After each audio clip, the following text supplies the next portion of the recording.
Isaiah chapter 3 delivers a message of judgment against Jerusalem and Judah, forewarning the people of the consequences of their rebellion against God. The chapter begins with a stark announcement that God will strip away their resources and leadership. Bread and water, the essentials of life, will be taken, along with capable leaders like warriors, judges, and elders. In their absence, inexperienced and immature leaders will rise, causing chaos and oppression. This imagery highlights the societal collapse that results from forsaking God, illustrating that stability and prosperity come from His guidance. The chapter describes the social disorder that will ensue. People will oppress one another, and there will be a breakdown of respect and authority. Even those who are unqualified will be asked to lead, symbolizing the desperation and confusion of a society in turmoil. Isaiah notes that the people's actions and words openly defy God, and their defiance is likened to Sodom's boldness. This bold sinfulness is evidence of their spiritual decay, and Isaiah declares that they are bringing disaster upon themselves. Amid the judgment, Isaiah offers a brief word of reassurance to the righteous, promising that it will go well for them because they will reap the fruits of their deeds. In contrast, he condemns the wicked, warning that their sinful actions will bring destruction upon them. This dual message emphasizes that God's justice is fair and that individuals are accountable for their choices. It serves as both a warning to sinners and an encouragement to those who remain faithful to God. The chapter concludes with a specific rebuke of the women of Zion, who are described as proud and vain, walking with an air of arrogance and adorned with excessive finery. Isaiah warns that their haughtiness will be met with humiliation and loss. Instead of beauty, they will experience shame, and their luxurious lifestyle will be replaced by suffering.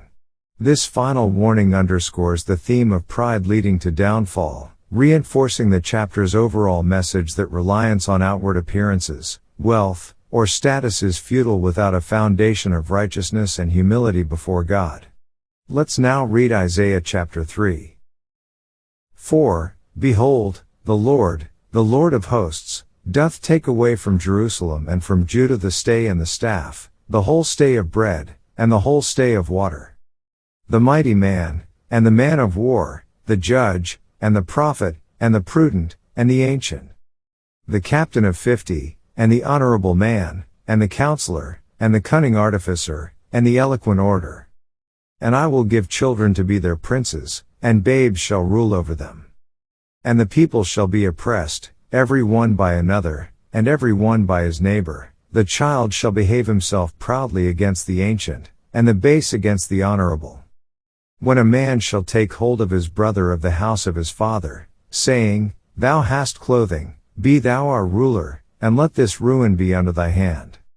In that day shall he swear, saying, I will not be an healer, for in my house is neither bread nor clothing. Make me not a ruler of the people.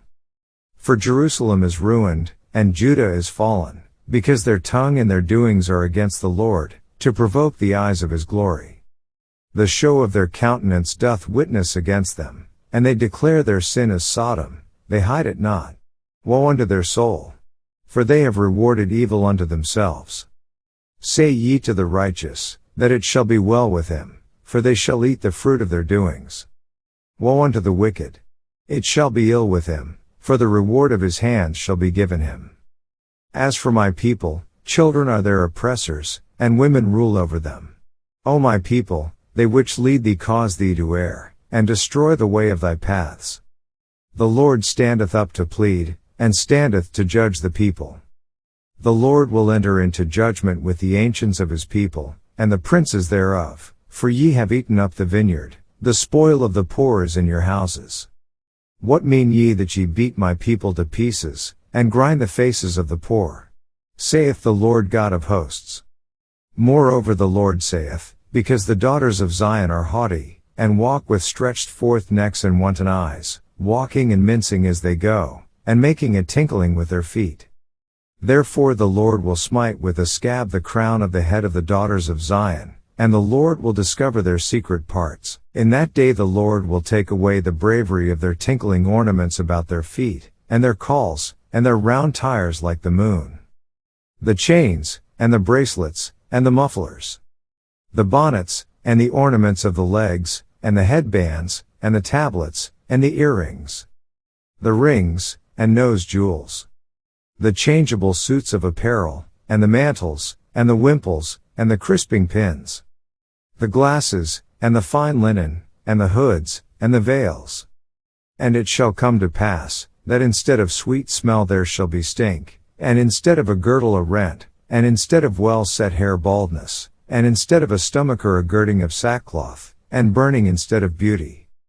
Thy men shall fall by the sword, and thy mighty in the war.